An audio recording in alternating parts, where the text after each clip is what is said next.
لا حد نظر لوگوں کا ہجوم پرجوش اور دبے دبے جنون آزادی سے سرشار پرنم آنکھوں میں آزاد وطن کے سپنے لیے جمع ان لوگوں کا کوئی خونی رشتہ نہیں تھا، پھر بھی یہ سب لوگ ایک ہی احساس کی مالا میں پروئے مختلف رنگ و نسل اور زبان کے باوجود صرف ایک ہی نعرہ لگا رہے تھے، لے کے رہیں گے پاکستان، بن کے رہے گا پاکستان۔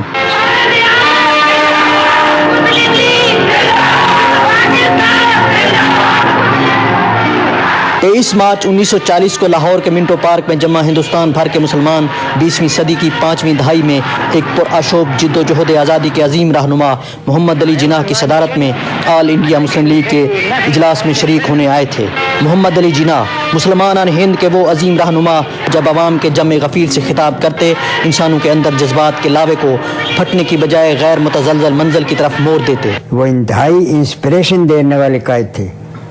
جہاں وہ موجود ہوتے کسی محفل میں، کسی جگہ پر، بچوں میں، بڑوں میں،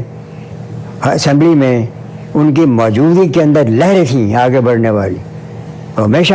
یہ پیغام ہوتا تھا کہ آگے بڑھیں اور آگے بڑھ کر جناب پاکستان کو حاصل کریں۔ محمد علی جناح نے پنجاب، سندھ، سرحد، بلوچستان اور بنگال سے آئے لوگوں کی انفرادی قومیت ایک قوم میں بدل کر رکھ دی۔ قومیت ابھرتی ہے کسی کاز کے لیے،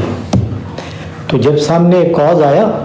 تو obviously قومیت کا تصور جو تھا وہ کنسالیڈیٹ ہو کے سامنے آ گیا۔ محمد علی جناح نے اپنے صدارتی خطاب میں ہندوستان کی اساسی بنیاد، معاشرتی حقیقت اور مذہبی فلسفہ کھول کر انگریزوں اور ہندوؤں کی دوہری غلامی سے نجات کے لیے نشان منزل کا تعین کیا۔ وہ جناح سے قائد اعظم قرار پائے۔ اس جلسے کا یہ بھی یاد ہے کہ میاں بشیر کی لکھی ہوئی نظم، میاں بشیر خود وہاں پہ تھے اسٹیج پہ،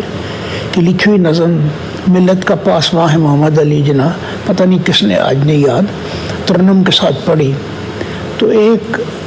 سما بن گیا سارے جلسے میں۔ قائد اعظم نے فرمایا، اسلام اور ہندو مت محض مختلف مذاہب نہیں تو مختلف معاشرتی نظام بھی ہیں۔ ہندو پریس نے قرارداد لاہور کو قرارداد پاکستان لکھ کر تمسخر اڑایا۔ قرارداد لاہور سے آزادی پاکستان تک 7 سالوں کی جد و جہد نے یہ ثابت کر دیا کہ قائد اعظم محمد علی جناح وہ عظیم رہنما تھے جنہوں نے دور دراز خطوں میں بسے مختلف قومیتوں، رنگ و نسل اور زبان و ثقافت سے جڑے مسلمانوں کو ایک ملت بنا کر آزاد مملکت خدا داد کی بنیاد رکھ